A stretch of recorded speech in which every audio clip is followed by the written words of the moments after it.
O príncipe André, segundo nos disseram, decidiu renunciar a todos os seus títulos e deveres reais. O ar em redor do palácio de Buckingham estava carregado de tensão, enquanto nuvens cinzentas rolavam sobre Londres. Multidões aglomeravam-se atrás dos portões, os seus sussurros levados pelo vento. Durante dias, a nação foi consumida por uma pergunta, a que ninguém dentro do palácio se atrevia a responder. Quando os resultados do ADN foram confirmados, tudo mudou. A verdade já não era um rumor sussurrado em salões secretos, mas uma revelação que abalou a casa real até aos alicerces. Os repórteres enchiam o pátio, as câmaras a disparar, enquanto o silêncio se abatia sobre o tão aguardado anúncio. Atrás das grandes muralhas, a família real preparava-se para o momento que já não podia evitar. O palácio estava prestes a divulgar uma declaração final que mudaria tudo. O sussurro que não morria. Começou com um sussurro fraco e quase esquecido, do tipo que se espalha pelos corredores quando o mundo está em silêncio. Dentro das antigas muralhas do Palácio de Buckingham, onde se guardam segredos por detrás de cortinas de seda e séculos de tradição, alguém pronunciou um nome que não era pronunciado há anos. O sussurro carregava uma afirmação demasiado absurda para acreditar, mas demasiado perigosa para ignorar. Alguém, algures, dizia que havia outra criança.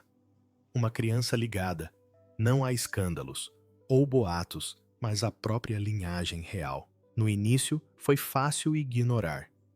Os informadores do palácio estavam habituados a mexericos. A cada poucos meses, uma nova reportagem exclusiva aparecia num tabloide. Histórias de casos secretos, cartas ocultas e herdeiros ilegítimos. A equipa de imprensa real tornara-se especialista em apagar incêndios antes que se alastrassem. Mas, desta vez, algo era diferente. O boato recusava-se a morrer. Não vinha dos habituais sectores sensacionalistas dos média, mas de círculos privados. Sussurros entre funcionários, menções discretas em eventos de caridade e telefonemas que terminavam abruptamente quando eram feitas perguntas. Depois chegou o envelope. Chegou sem aviso, entregue pessoalmente ao palácio por um mensageiro desconhecido, numa manhã chuvosa de terça-feira. Sem nome do remetente, sem selo oficial, apenas um simples envelope castanho, endereçado ao gabinete particular. Lá dentro, havia uma fotografia desbotada de uma jovem, com uns impressionantes olhos azuis, uma madeixa de cabelo castanho claro, presa com capricho, com uma fita e uma única folha de papel com 7 palavras assustadoras. Sabes quem eu sou, o ADN comprovará. Foi nesse momento que tudo mudou. O bilhete foi passado discretamente de um funcionário para outro até chegar às mãos do secretário particular. Em poucas horas, o palácio estava num tumulto silencioso. Foram convocadas reuniões em salas secretas. Os conselheiros debateram se deveriam responder ou ignorar completamente. Mas, no fundo, todos sabiam que aquela não era uma carta que pudessem ignorar. Nos dias seguintes, foram feitas tentativas de rastrear o remetente. O mensageiro tinha desaparecido. A fotografia foi examinada por especialistas de segurança que confirmaram que não se tratava de uma falsificação digital. A madeixa de cabelo foi testada para verificar a sua autenticidade. Cada descoberta levantava mais questões. Quem era a mulher na fotografia? Quantos anos tinha ela?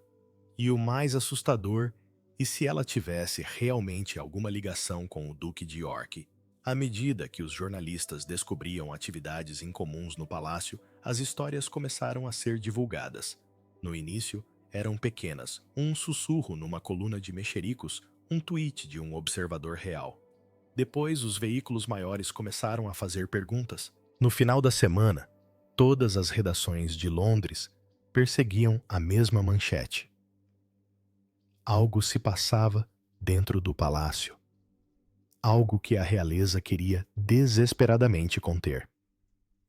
A portas fechadas, o próprio príncipe André terá reagido com silenciosa incredulidade. É um absurdo, disse a um assessor, andando de um lado para o outro nos seus aposentos privados.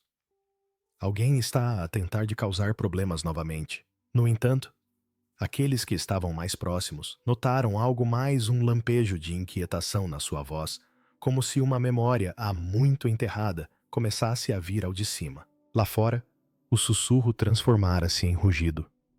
O mundo começava a fazer perguntas que o palácio já não conseguia silenciar. E algures nas sombras daquela tempestade crescente, a verdade esperava paciente e inegável e pronta para mudar tudo. A carta chega. A manhã começou, como qualquer outra, dentro dos muros do palácio de Buckingham, precisa, organizada e imbuída de tradição. Os funcionários circulavam silenciosamente pelos corredores de mármore, os mensageiros entregavam documentos selados e os guardas montavam guarda sob o céu cinzento de Londres. No entanto, escondido entre a correspondência rotineira do dia, estava um único envelope destinado a mudar a história real. Chegou, sem alarido pequeno úmido, pela chuva, e endereçado simplesmente ao secretário particular, sem endereço, do remetente, sem selo, sem marca de origem. Para um olhar casual, parecia comum, talvez até deslocado. Mas quando o escrivão do palácio o registrou no registro oficial, o desconforto instalou-se. O remetente era indetetável, o mensageiro não identificado e a caligrafia desconhecida. Quando o envelope chegou à secretária do secretário particular, este hesitou. O papel parecia mais pesado do que o habitual à escrita deliberada e estranhamente intimista. Com uma precisão cuidadosa, rompeu o selo. Lá dentro estavam 3 itens, cada um mais perturbador que o anterior. O primeiro era uma fotografia antiga de um jovem príncipe André com um uniforme naval, abraçado a uma mulher sorridente que ninguém reconheceu. Atrás deles, o sol punha-se sobre o convés de um navio, banhando a cena com uma névoa dourada. O segundo era uma única madeixa de cabelo castanho claro, presa por uma fita de seda desbotada e selada num frasco de vidro. E no fundo do envelope estava uma folha de papel dobrada com apenas 4 palavras assustadoras. Sabes a verdade. Sem nome, sem pedido, apenas uma acusação escrita à tinta. O secretário particular convocou 2 conselheiros seniores.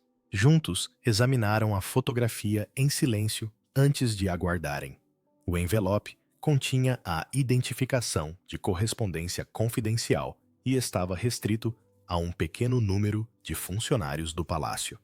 Ao meio-dia, os rumores já começavam na ala oeste. Foi convocada uma reunião discreta, portas trancadas, persianas fechadas. Os conselheiros debateram todas as possibilidades. Chantagem, invenção, armadilha política, mas ninguém conseguiu ignorar a única possibilidade que ninguém ousava mencionar em voz alta. E se fosse real, as linhas telefônicas zumbiam com urgência. Os advogados foram alertados e a segurança interna contactada. Cada movimento foi documentado, cada palavra medida. Algures nos bastidores. Os conselheiros pessoais da rainha foram informados de uma preocupação particular crescente com o Duque de York. Ordens de silêncio foram dadas. À medida que a tarde se transformava num crepúsculo frio de Londres, as investigações começaram em segredo.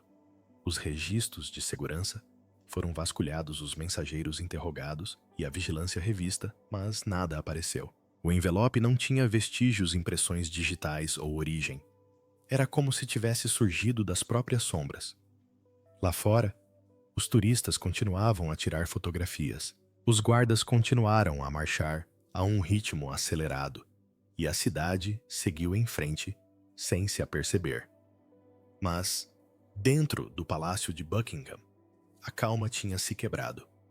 Aquele envelope, sem identificação, rompera a ilusão de controlo e sussurrara uma verdade que a monarquia já não conseguia conter.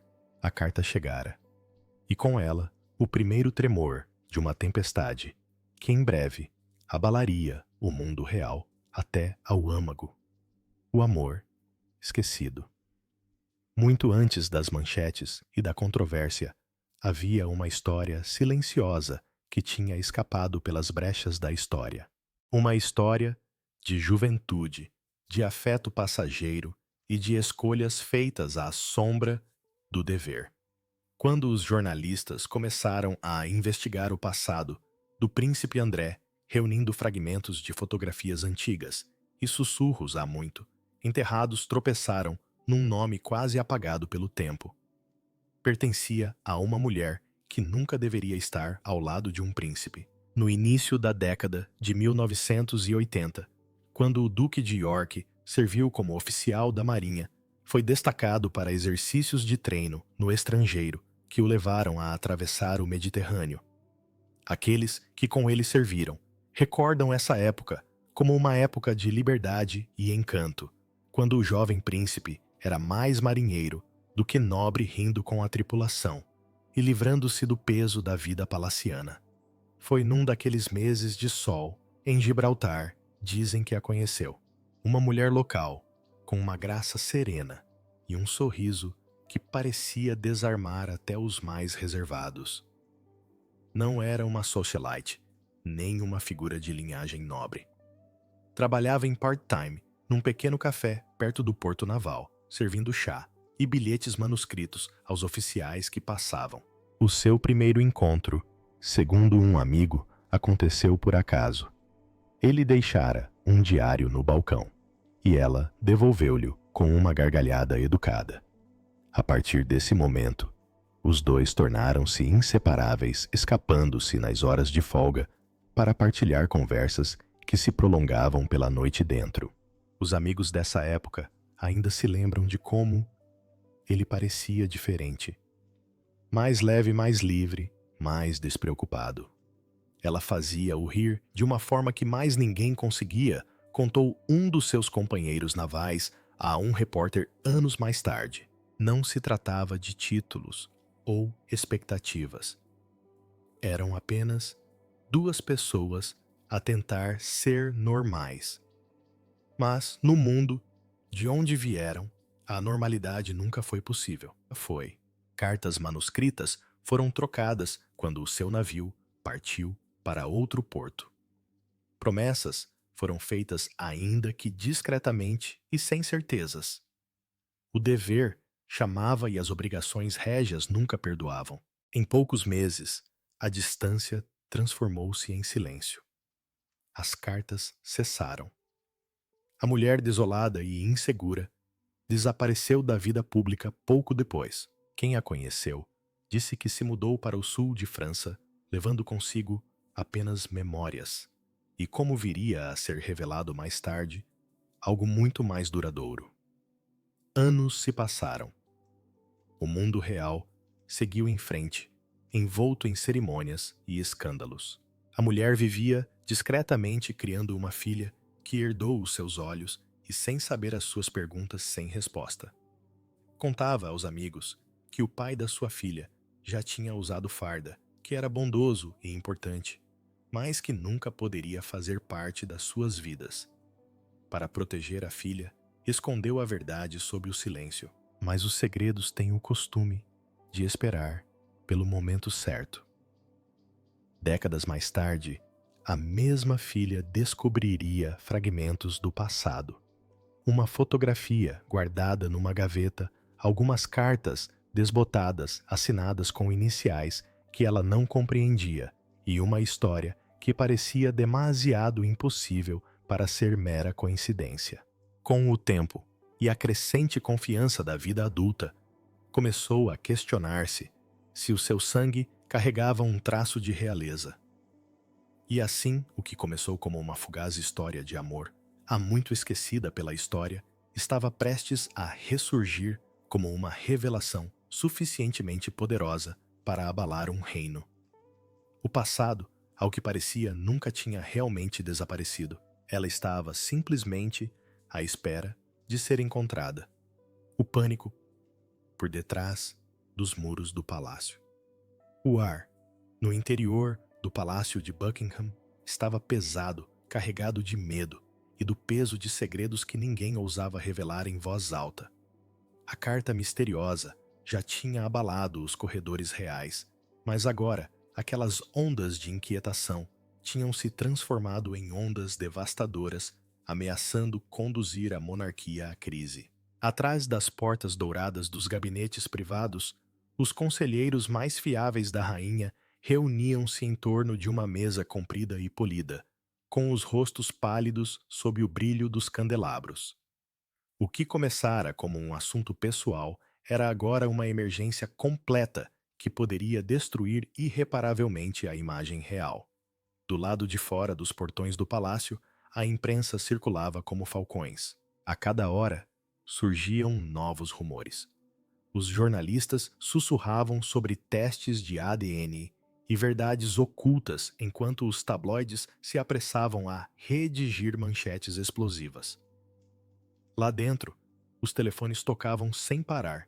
As relações públicas falavam em tom de urgência, elaborando declarações que talvez nunca fossem utilizadas. Os advogados reviam acordos de confidencialidade que, de repente, pareciam frágeis. Cada palavra era comedida a cada passo cauteloso. O príncipe André tinha desaparecido de vista. Outrora rodeado de funcionários e visitantes, os seus aposentos estavam agora isolados à sua presença, reduzida a sombras e silêncio. Alguns assessores alegaram que estava furioso, chamando as acusações de ficção para chamar a atenção. Outros descreveram-no como pálido e inquieto, andando de um lado para o outro durante horas, incapaz de escapar à pergunta que pairava sobre tudo. E se os sussurros fossem verdadeiros? Os conselheiros discutiram até altas horas da noite. Um grupo exigiu transparência, acreditando que o palácio deveria antecipar-se à história antes que esta se descontrolasse. É melhor enfrentar a tempestade do que fingir que ela não vem, insistiu um conselheiro sênior. Mas outros insistiram que o silêncio sempre foi a melhor defesa da monarquia. Uma vez aberta essa porta, alertou um deles, nunca mais a poderá fechar. Os argumentos intensificaram-se até que o secretário particular da rainha interveio. A sua instrução era definitiva. Nada seria dito publicamente até que a verdadeira equipa jurídica concluísse a sua análise. A posição oficial era de não comentar, mas a maior preocupação era a própria rainha. A sua saúde era delicada há meses e os médicos recomendavam-lhe calma, mas a verdade não lhe podia ser escondida para sempre. Quando finalmente foi informada, os presentes disseram que permaneceu em silêncio com o papel a tremer ligeiramente na mão. É verdade? Perguntou ela baixinho. Ninguém se atreveu a responder. À medida que a escuridão caía sobre o palácio, as suas muralhas pareciam fechar-se. Os funcionários moviam-se silenciosamente com os rostos tensos. Cada palavra era ponderada antes de ser dita. Sabiam que um comentário descabido, uma fuga de informação descuidada, poderia desencadear um escândalo incontrolável. O que começara por ser um boato era agora uma ameaça existencial. Já não se tratava de proteger a reputação de um homem. Tratava-se de salvaguardar a própria monarquia. Pela primeira vez na história, o Palácio de Buckingham já não era o dono da própria história. E todos, lá dentro, sabiam que a verdade estava a chegar, quer estivessem preparados ou não. A revelação do ADNs. Quando a verdade finalmente veio ao de cima, não chegou com estrondo ou alarido, mas com uma certeza silenciosa contra a qual ninguém podia contestar. O teste de ADN, a única prova que o palácio esperava que nunca viesse a lume estava agora completo.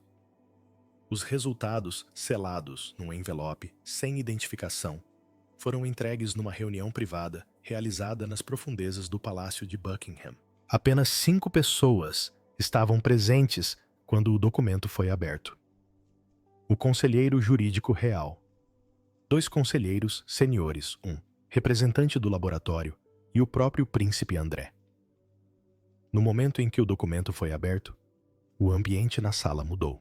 Lá estava, impresso a preto e branco, uma correspondência de 99,97%.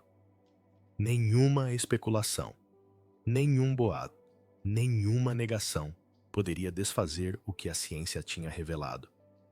Durante um longo momento, ninguém falou.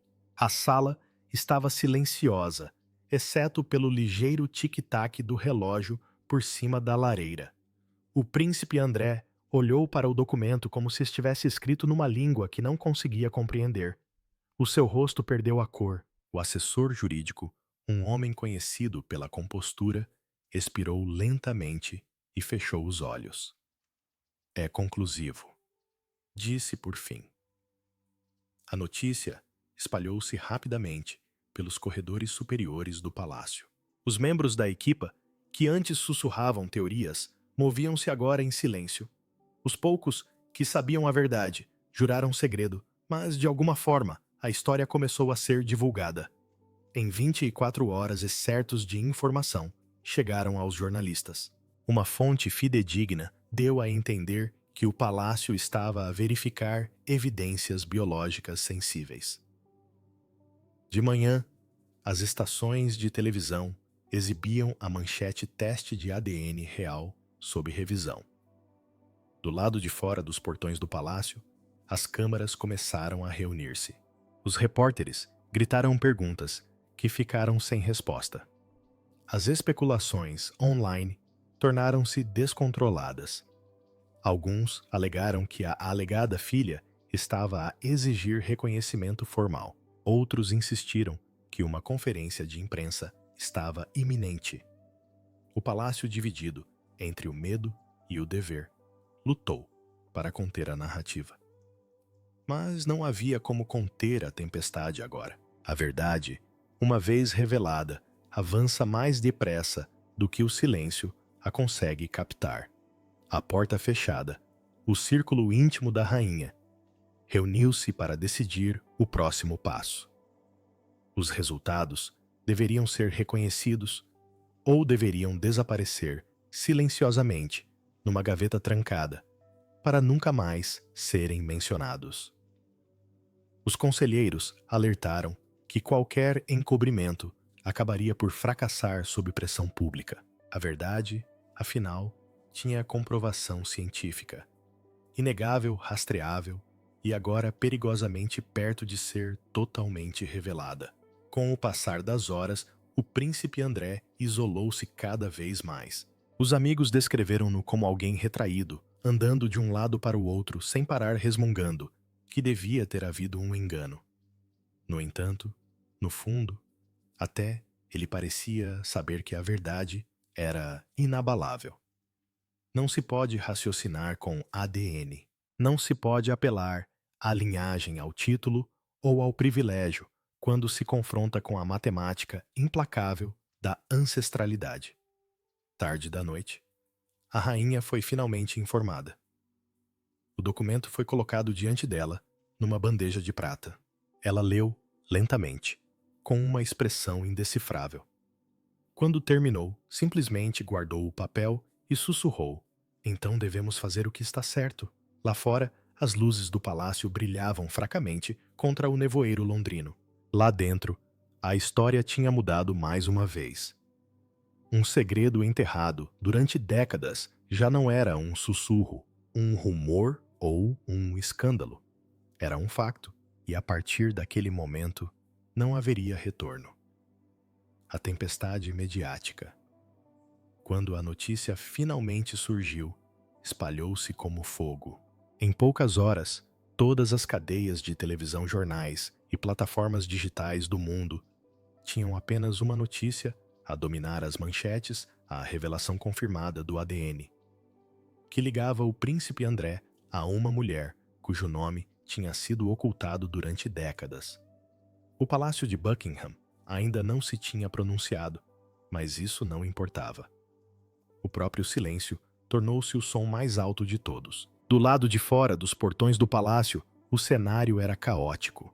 Repórteres de todos os continentes, ombro a ombro, sob o céu cinzento de Londres, com os microfones erguidos em direção à entrada dourada, como se esperassem que alguém, qualquer um, aparecesse. Helicópteros sobrevoavam o local e o piscar rítmico das luzes das câmaras transformava a fachada do palácio num mosaico trêmulo de especulação e incredulidade. Até os guardas reais estoicos, como sempre, pareciam inquietos sob o peso da atenção global.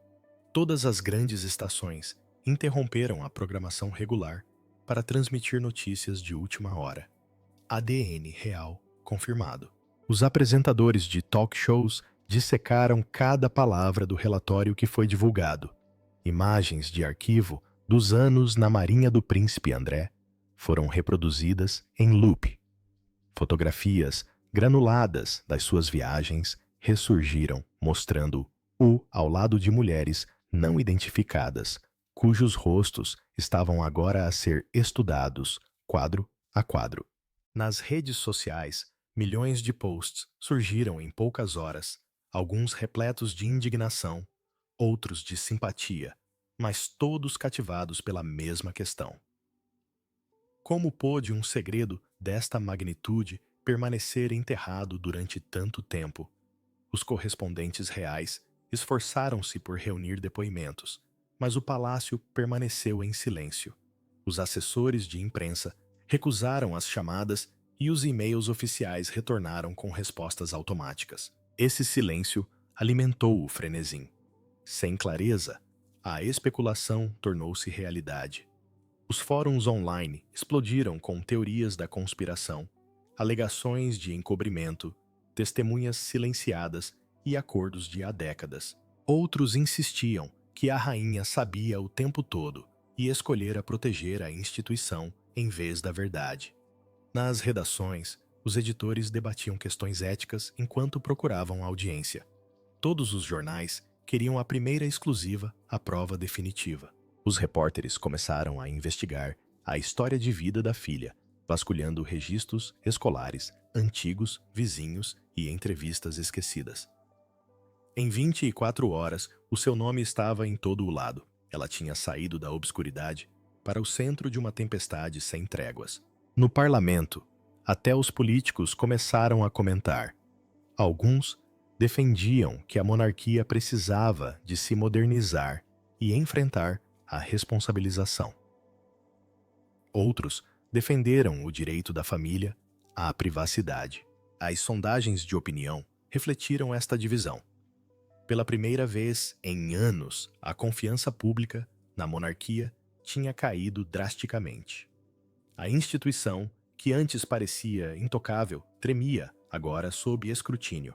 Em cafés-salas de estar e pubs, a mesma conversa ecoou por todo o país. Se o escondiam, perguntavam às pessoas o que mais teriam escondido. Gerações que tinham crescido a reverenciar a coroa questionavam agora a própria base da sua autoridade. A revelação não se referia apenas a uma criança ou ao resultado de um teste. Tratava-se da frágil relação entre a tradição e a verdade, num mundo que já não se vergava ao silêncio. Ao cair da noite, as luzes do palácio brilhavam fracamente por detrás das cortinas fechadas. Os repórteres permaneceram do lado de fora, relutantes em abandonar os seus postos. Algures dentro daquelas paredes conselheiros discutiam e telefones tocavam sem resposta. O mundo aguardava uma declaração, uma explicação, qualquer coisa que pudesse restaurar a dignidade perdida. Mas o palácio não deu nada. Pela primeira vez na história, o silêncio da família real pareceu uma rendição. A história já não estava sob o seu controle. A verdade, antes escondida, atrás de portas banhadas a ouro, pertencia agora ao povo, e este exigia saber tudo. A declaração final. Durante quase uma semana, o mundo esperou. A cada hora surgiam novas manchetes, novas teorias e novas questões a que o palácio se recusava a responder. Mas quando o meio-dia bateu, uma quinta-feira cinzenta, tudo mudou. Veículos de notícias de todo o mundo interromperam as transmissões quando um aviso oficial apareceu nos portões do Palácio de Buckingham. Uma conferência de imprensa de emergência terá lugar às 15h. A mensagem era curta, mas o seu significado era claro. O silêncio fora finalmente quebrado. Quando os repórteres se reuniram no salão de imprensa do palácio, o ar estava carregado de tensão. Câmaras enfeitavam as paredes microfones apontados como flechas para um único pódio adornado com o brasão real. O burburinho de conversas sussurradas enchia a sala, enquanto jornalistas de todos os principais órgãos de comunicação disputavam espaço. Uns acreditavam que o palácio negaria tudo, e outros esperavam um pedido de desculpas. Mas ninguém sabia exatamente o que seria dito, apenas que o que viria a seguir ecoaria durante gerações. Do lado de fora, milhares reuniram-se perto dos portões turistas, misturaram-se com manifestantes, apoiantes da realeza, misturaram-se com céticos.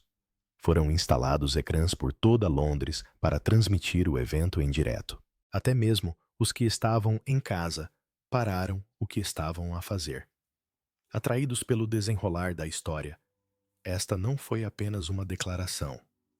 Foi a monarquia a enfrentar o mundo moderno em tempo real. Precisamente, às 3h, as portas abriram-se e uma porta-voz sênior adiantou-se. Vestida de cinzento escuro e com uma expressão solene, ajustou o microfone. A sala ficou em silêncio. Todas as objetivas se aproximaram. A sua voz tremeu ligeiramente ao começar. Após análise e consulta minuciosas com especialistas independentes. A família real confirma que as recentes descobertas de ADN são precisas. Estes resultados estabelecem uma ligação biológica entre Sua Alteza Real, o príncipe André Duque de York, e o indivíduo anteriormente identificado em relatórios recentes. Um silêncio tomou conta da multidão. Ela continuou lendo atentamente cada palavra. O Duque reconhece as descobertas e manifesta profundo pesar por este assunto ter permanecido por resolver durante tanto tempo. A família real reconhece a dor causada por anos de especulação e silêncio e estende o seu apoio à pessoa afetada. Sem pausas dramáticas, sem exageros, apenas uma precisão serena. O peso de cada frase pressionava o ar parado. A monarquia continua comprometida com a transparência, a integridade e os valores de serviço que definem o seu legado, disse ela. Pedimos que todas as partes tenham privacidade enquanto a família procura abordar este assunto com dignidade. E depois, quase tão repentinamente como começou, tudo acabou. Ela afastou-se, deixando o quarto num silêncio atordoante. Durante um minuto inteiro, ninguém se mexeu. Então, o salão irrompeu com perguntas gritadas ao mesmo tempo, flashes explodindo como relâmpagos. Mas o porta-voz já tinha ido embora. Não haveria mais explicações, nem esclarecimentos. A declaração foi definitiva. Em todo o mundo, as reações multiplicaram-se. Alguns elogiaram o palácio por finalmente dizer a verdade. Outros acusaram o momento calculado e os anos de ocultação. Os comentadores consideraram-na a admissão real mais significativa do século. Do lado de fora dos portões, algumas pessoas choraram enquanto outras simplesmente ficaram a olhar, esforçando-se por acreditar no que tinham acabado de ouvir. Dentro do palácio, a rainha permanecia em silêncio, com a televisão ainda a brilhar suavemente ao fundo. Pela primeira vez no seu reinado, ela permitira que a verdade prevalecesse sobre a preservação. A coroa sobrevivera a guerras, abdicações e escândalos, mas aquilo era diferente. Foi o momento em que a monarquia entrou na era moderna, humilhada, exposta, mas estranhamente humana. As palavras foram poucas, mas o seu impacto foi eterno. A verdade foi revelada, e a era do silêncio chegou ao fim. A filha fala. Durante a maior parte da sua vida, viveu em silêncio, longe do ruído dos assuntos reais e do escrutínio público. O seu mundo era pequeno e estável, um lar modesto, um círculo íntimo de amigos, e a recordação de uma mãe que um dia falara de um homem fardado com olhos bondosos e uma promessa que nunca se cumpriu. Crescera a ouvir histórias que pareciam contos de fadas do tipo que terminam antes de a verdade ser revelada. Mas agora, após décadas de incerteza, o conto de fadas tinha feito manchetes. O mundo sabia finalmente o seu nome. Quando ela apareceu para a sua primeira entrevista televisiva, o mundo parou para ouvir. O cenário era simples, um estúdio com uma iluminação suave, cores suaves e a presença calma de uma mulher que passara a vida a carregar uma verdade que ninguém queria ouvir. Não usava joias nem roupas de marca, apenas um pequeno pendente que pertencera à sua mãe. A entrevistadora começou gentilmente, perguntando sobre a sua infância, a primeira vez que suspeitou que pudesse ter alguma ligação com a família real e os anos de silêncio que se seguiram.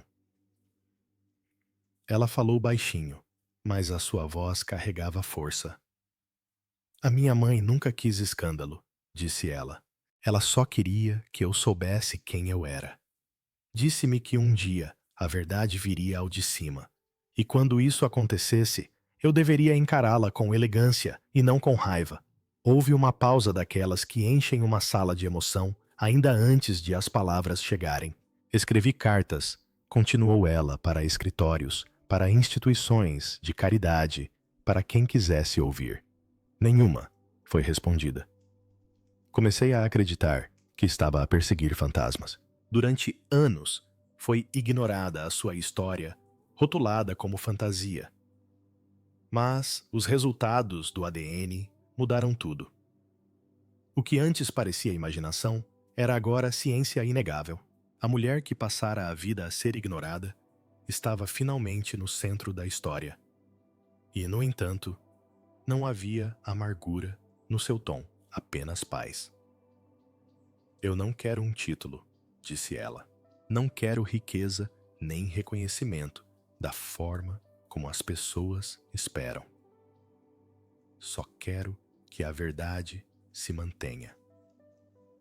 Pela minha mãe, por mim e por aqueles que acreditaram em mim quando mais ninguém acreditou.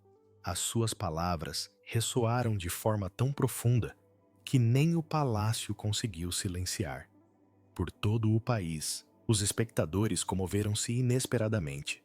A sua compostura desarmou os cínicos e a sua humildade suavizou um público há muito endurecido pelos escândalos reais. Por momentos, ela não foi manchete nem polêmica. Era uma filha a falar com o coração sobre a perda à identidade e a dor silenciosa de não ser vista. Ao falar sobre o perdão, a sua voz tremeu ligeiramente. Não culpo ninguém, disse ela. Todos fazemos o que podemos para proteger aqueles que amamos. Mas a verdade tem o seu próprio tempo e, quando chega, liberta todos. E, quando a entrevista terminou, o apresentador agradeceu e ela sorriu. Um sorriso breve e genuíno, que pareceu aliviar o peso dos anos. Lá fora, os comentadores chamaram àquele o momento mais humano da história real. Pela primeira vez em muito tempo, a história já não era sobre poder ou escândalo. Era sobre a cura. E nesse momento, silencioso e desprotegido, a mulher outrora escondida nas sombras tornou-se a voz que lembrou ao mundo que, mesmo nas histórias da realeza, a verdade ainda tem um batimento cardíaco, a coroa e as consequências. Nos dias que se seguiram à declaração oficial e à entrevista da filha, instalou-se um estranho silêncio na nação. Não o silêncio da paz, mas o tipo de silêncio que surge depois de uma tempestade passar e todos ficam a contar o que resta. O palácio de Buckingham, há muito habituado a ser o centro da cerimônia e do controlo, encontrava-se agora humilhado sob o peso de uma nova realidade. O escândalo não destruiu a monarquia, mas mudou-a para sempre. Dentro das muralhas do palácio, a atmosfera era diferente. Reuniões antes repletas de protocolo e polidez carregavam agora nuances de desconforto. Os conselheiros falavam num tom comedido, escolhendo as palavras com cuidado cirúrgico. Discussões sussurradas sobre reforma e modernização começaram a circular entre os cortesãos mais velhos. Pela primeira vez em gerações, a ideia de responsabilidade real deixou de ser um tabu. Era uma necessidade. A decisão da rainha de encarar a verdade, em vez de a esconder, dividiu opiniões, até mesmo dentro da sua própria família. Alguns elogiaram a sua coragem, considerando-a um ato de graça e clareza moral, que reafirmava o seu legado como monarca, que serviu acima de si mesma. Outros viam-no como algo perigoso, acreditando que no momento em que a coroa se curvasse ao juízo público, o seu mistério e o seu poder começavam a erodir-se. No entanto, no silêncio do seu gabinete privado, a rainha terá dito a um assessor que nunca se tratou de uma imagem. Tratava-se de fazer o que é certo diante de Deus e da história. Estas palavras, embora nunca proferidas publicamente, definiram o espírito do momento. Nas semanas seguintes, começaram a tomar forma discretas reformas. O palácio introduziu novos protocolos para verificar as alegações de linhagem, um procedimento conhecido internamente como verificação de herança. Historiadores e conselheiros começaram a rever arquivos antigos, garantindo que nenhuma surpresa futura poderia voltar a abalar o trono. As equipas jurídicas elaboraram políticas sobre transparência e documentação, um reconhecimento silencioso de que mesmo a monarquia mais antiga do mundo já não podia confiar no segredo como escudo. A reação pública foi mista, mas contemplativa. Alguns viam a admissão real como uma purificação, uma prova de que até as instituições centenárias podiam evoluir perante a verdade. Outros acreditavam que a revelação tinha quebrado para sempre a ilusão da perfeição da família real. Os comentadores noturnos debateram se este seria o ajuste de contas moderno da monarquia ou a sua lenta ruína. No entanto, apesar de tudo, um sentimento parecia unir o público, o respeito pela verdade e uma admiração relutante por uma monarca que ousara enfrentá-la. A filha, no centro de tudo, isolou-se dos olhares públicos, recusando entrevistas e evitando a publicidade. Uma vez, foi vista a deixar flores nos portões do Palácio de Buckingham, um gesto que comoveu milhões. A fotografia daquele momento, a sua figura silenciosa sob as portas de ferro, tornou-se a imagem definidora de um capítulo que a monarquia jamais esqueceria. À medida que a noite caía sobre o palácio, as suas luzes brilhavam suavemente contra o céu escuro de Londres. O brasão real ainda brilhava acima dos portões, mas já não simbolizava a perfeição intocável. Em vez disso, serviu como um lembrete de resistência à humildade e do custo da verdade, porque no fim de contas, nenhuma coroa, nenhum título e nenhum legado podem permanecer intocados pelo poder da verdade. A monarquia tinha sobrevivido à tempestade. mas nunca mais seria a mesma. Enquanto o crepúsculo cobria o palácio de Buckingham em tons de prata e azul, o mundo ainda falava. A história, que começou como um sussurro, tornou-se uma revelação que abalou os alicerces da própria realeza. Em todos os continentes, as pessoas debatiam a verdade, a lealdade e o preço do silêncio. Seria este o início de um novo capítulo para a monarquia, ou a lenta revelação dos seus segredos mais antigos? Uma coisa era certa: a história mudara para sempre. Mas em cada final há um novo começo, e o que o palácio fizer a seguir poderá definir o futuro da coroa durante gerações. A verdade tinha escapado dos portões, e o mundo estava a observar. Porque quando a realeza sangra, honestidade, o mundo nunca desvia o olhar. Fique atento, a história ainda não acabou. Curta, partilhe e subscreva este canal para mais. Taswapam.